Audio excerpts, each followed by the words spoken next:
I reject identity politics.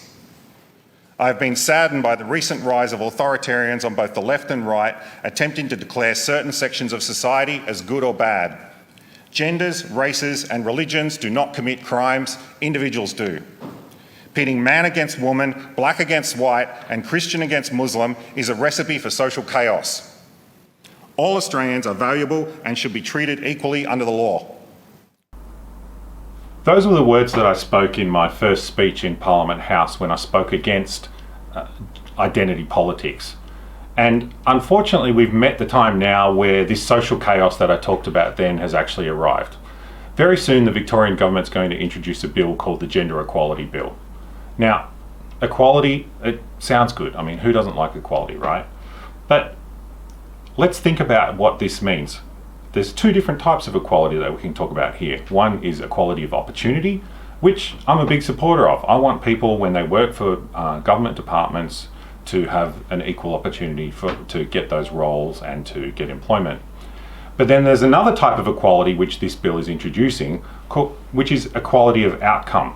What's going to happen when this bill's set up? There's going to be a new government agency with a commissioner that's going to manage quotas and gender promotion programs within government departments. And so you're going to have this commissioner that's going to take the gender information of workers and then use that information to discriminate for or against workers based on that gender information. This is deeply private information about people. And what we've got to remember here is that your privacy matters.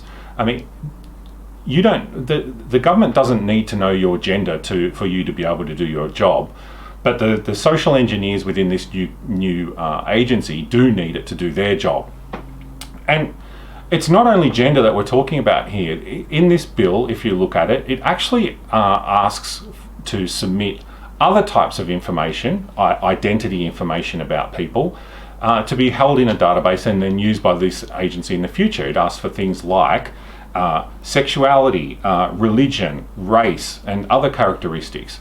I mean, do we really want the government knowing about who we go to bed with, what our race and religion are? No, people shouldn't have to give this information to their employer.